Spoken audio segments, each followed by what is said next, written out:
Assalamualaikum warahmatullahi wabarakatuh. Selamat berjumpa kembali ya para pejuang cuan dan pejuang sangkuters.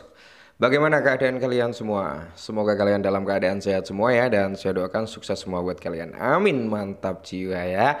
Oke kawan-kawan ya, tetap secangkir kopi harus selalu ada buat menemani kesempatan kali ini. Oke, dimana kalau kita lihat bersama-sama teman-teman ya. Sebenarnya dari kinerja Fair and Greed Index terlebih dahulu lah ya kita lihat. Di sini kalau kita nilai teman-teman bulan kemarin itu di area 31 ya untuk Bitcoin indeksnya, oke.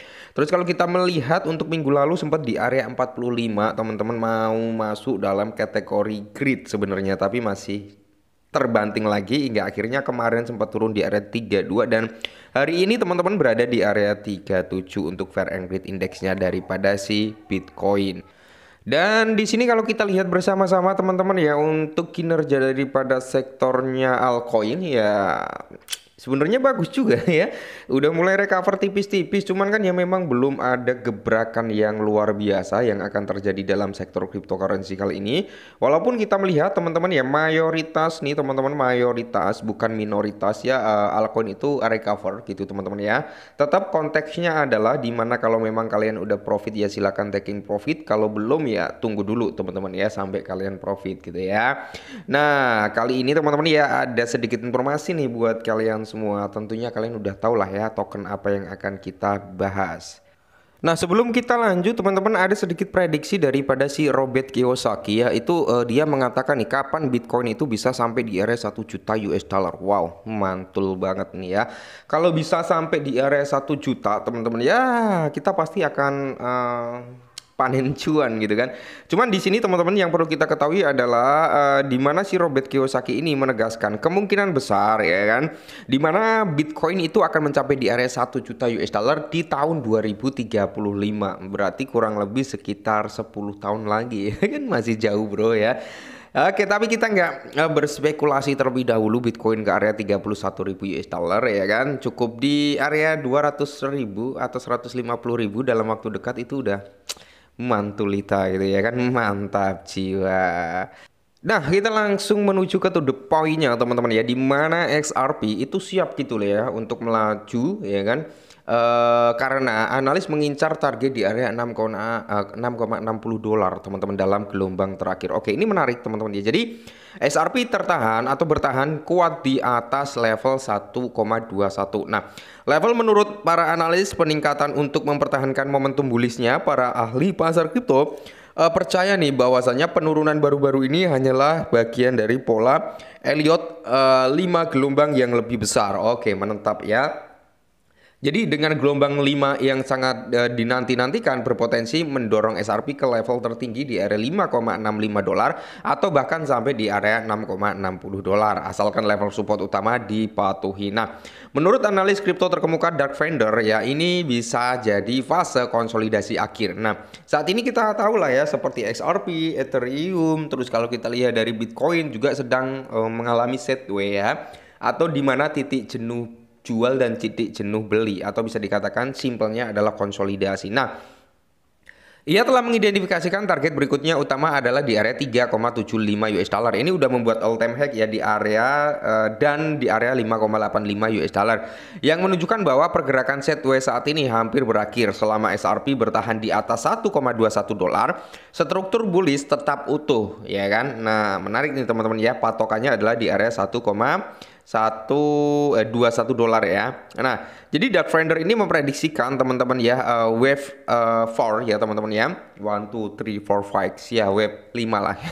Wave 5 di mana kenaikan yang cukup signifikan juga. Nah, saat ini XRP berada di antara kisaran support penting di area 1,21 hingga di area 1,55. Analis sepakat bahwa menembus zona ini, sisi bawah dapat memicu koreksi tajam yang berpotensi membawa atau menyeret harga XRP itu sampai di area 0,88 sampai di area 0,61. Itu kembali di harga awal-awal dia sebelum pumping ya kan. Banyak yang percaya penurunan seperti itu tidak mungkin terjadi dalam konteks pasar saat ini. Rintangan jangka pendek berikutnya berada di area 1,82 jika XRP dapat mempertahankan level ini dan melampaui level tertinggi di area 2,13 pada 16 April teman-teman ya. Analis memperkirakan kenaikan yang kuat dalam skenario ini. Token dapat melonjak melewati di area 2,46 yang menyiapkan pengguna untuk pergerakan yang lebih eksplosif menuju titik resistennya yaitu di area 2,22 dan di area 2,30.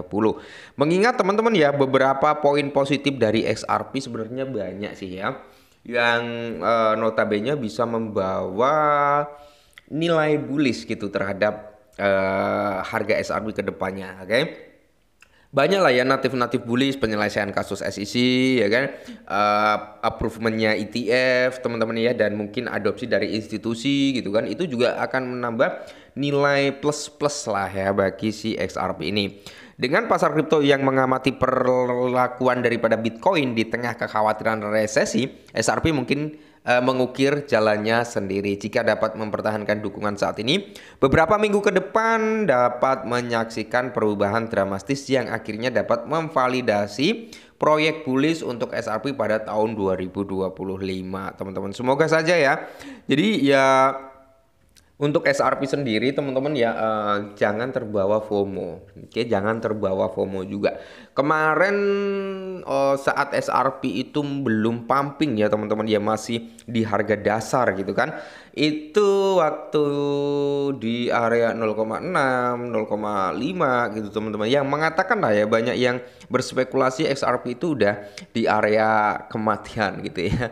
Dimana dia nggak bisa bangkit lagi karena selama 4 tahun teman-teman ya, tidak pernah gitu kan mengalami lonjakan yang di atas $1 gitu ya, dianggapnya seperti itu. Jadi saat XRP menunjukkan performnya saat dia bisa di area $1, banyak yang FOMO juga teman-teman ya, dan ternyata dari apa ya, foodernya mengatakan XRP masih bisa untuk bangkit lagi ya. Jadi yang awalnya skeptis dengan XRP akhirnya apa, memiliki pola positif untuk XRP, dan ternyata ya banyak penyesalan yang terjadi juga. Kenapa saya nggak share waktu harga XRP di bawah $1? Banyak yang spekulasi seperti itu. Jadi kalau kita melihat untuk naratifnya bullish XRP sih sebenarnya masih ada ya, masih ada. Jadi tetap semangat lah ya buat teman-teman semua para komunitas XRP. Kita lihat semoga saja ya, semoga saja di tahun ini XRP benar-benar bisa di area 5 lah ya, paling minimal $5 teman-teman ya. $5, syukur-syukur bisa sesuai targetnya di area $8 atau di area $6,5 gitu ya. Oke, mungkin ini dulu sedikit informasi tentang XRP teman-teman ya. Tetap semangat intinya ya, walaupun nggak terlalu memiliki banyak XRP. Kalau kita nyimpen 10 XRP aja, tapi kalau untuk jangka panjang itu udah lebih dari cukup sebenarnya ya. Oke, tetap semangat kawan-kawanku semua ya. Semoga kalian sukses semua dan salam cuan.